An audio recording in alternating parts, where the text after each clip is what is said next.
continues over central Germany. B-17 flying fortresses of the 3rd Air Division drone deeper into hostile skies, unaware of the brutal welcome in store for them.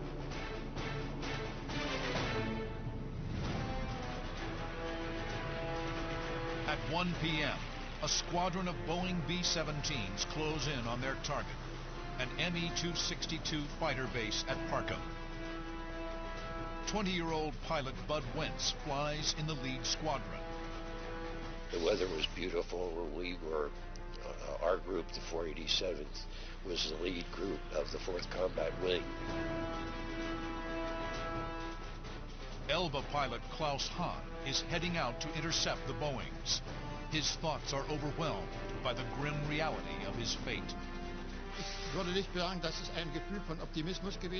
feeling was simply that you were most likely flying your last flight today, and that you wouldn't return from it. You will probably be dead. That thought was a part of it, and you had to accept it, and you had to deal with it.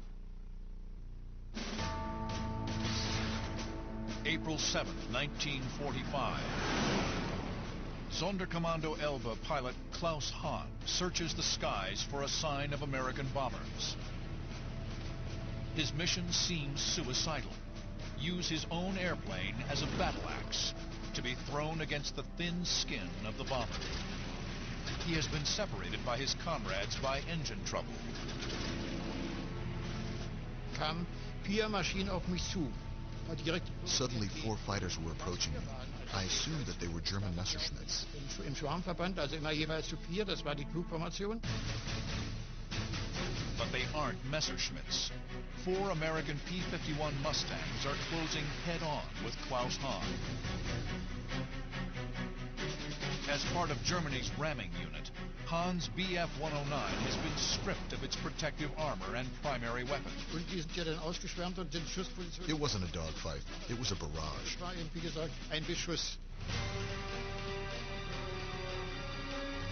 The Mustangs open fire. 50 caliber rounds pound the 109. A bullet shatters Hahn's left arm.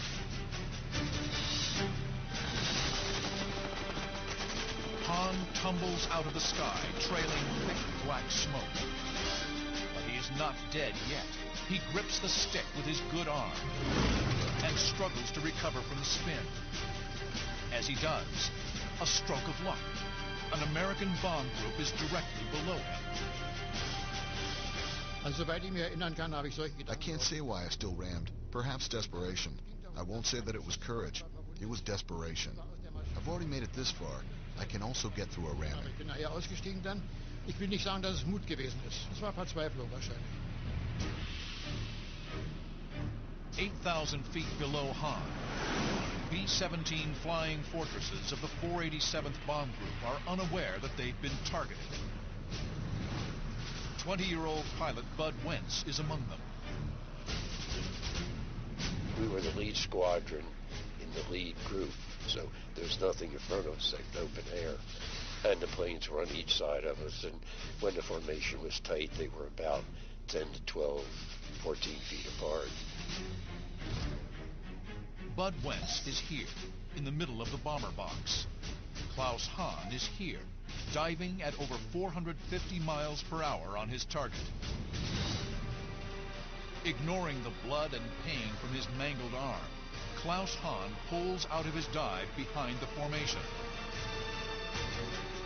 He adjusts slightly, fixated on completing his mission, flying his airplane into the tail section of the B-17.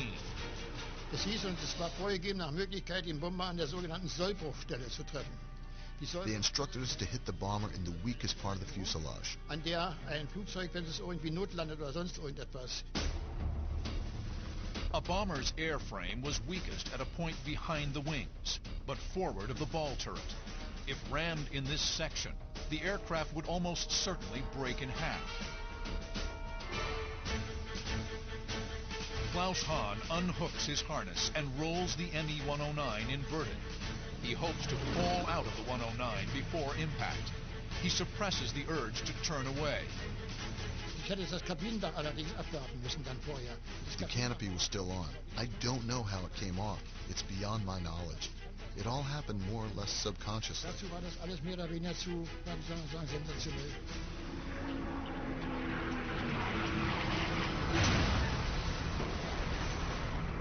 The 109 steel propeller blades demolish the B-17's tail.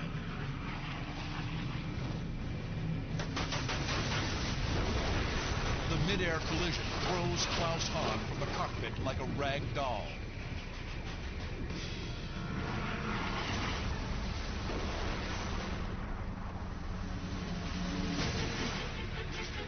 The wrecked fighter tumbles, its left wing gone, still lodged in the tail section of the B-17. On impact, Bud Wentz's Fortress shudders. There was a great big whump, and the plane rattled, and I immediately grabbed hold of the wheel real tight. Hahn tumbles through the sky, out of control. He's lost so much blood, he's on the verge of blacking out. The B-17 pilot and the German who rammed him are both seconds from certain death.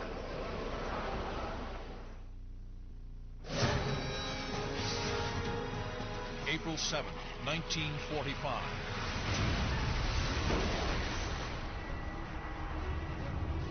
As part of the top-secret Sonderkommando Elba, Klaus Hahn has rammed an American B-17.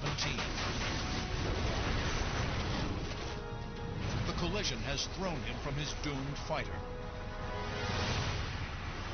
Hahn gasps for breath in the thin air, struggling to find the ripcord of his parachute with his one good arm. I was in free fall until there was more oxygen. I pulled the ripcord at about 3,000 feet.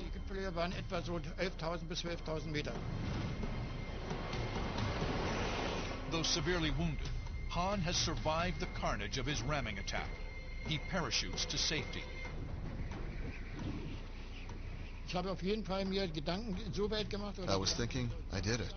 I am alive despite the slim chances of survival. I rammed a bomber. Ich habe einen Bomber gerammt, also mit anderen Worten, ich habe den Befehl ausgeführt, das war alles. Bud Wentz's B-17 is reeling from the mid-air collision. His tail section is wrecked. He fights the controls with all his might. By holding on the controls real tight, as soon as I sensed it, thinking the airplanes around me, it prevented the airplane from making some radical move. Incredibly, he manages to stabilize the wounded Fortress. Over the intercom, he shouts for a damage assessment. They looked out the back from the top and side turrets, and pieces were flying off the tail of the airplane. The rudder and elevators are destroyed. In the cockpit, the rudder pedals and pitch controls are useless. I was afraid if I used the ailerons on the main wings, that if I too much of that, the plane could flip over because there were no stabilizers, and I didn't want to be upside down in B-17. Wentz throttles his engines up and begins pulling out ahead of the formation. If he does go down, he won't take another Fortress with him. We were inside Germany at the time, and I didn't want to land in Germany if I could, so I figured I'll keep the airplane aloft as long as I can and head west. With such extreme damage to the tail, he must find other means of maneuvering the bomber. If you want to make a left turn, you'd pull the throttle down on the outermost engine. When that engine goes dead, the plane tends to turn that way, so you make a skidding turn. They're not very sharp. You don't bank. They were awfully big turns.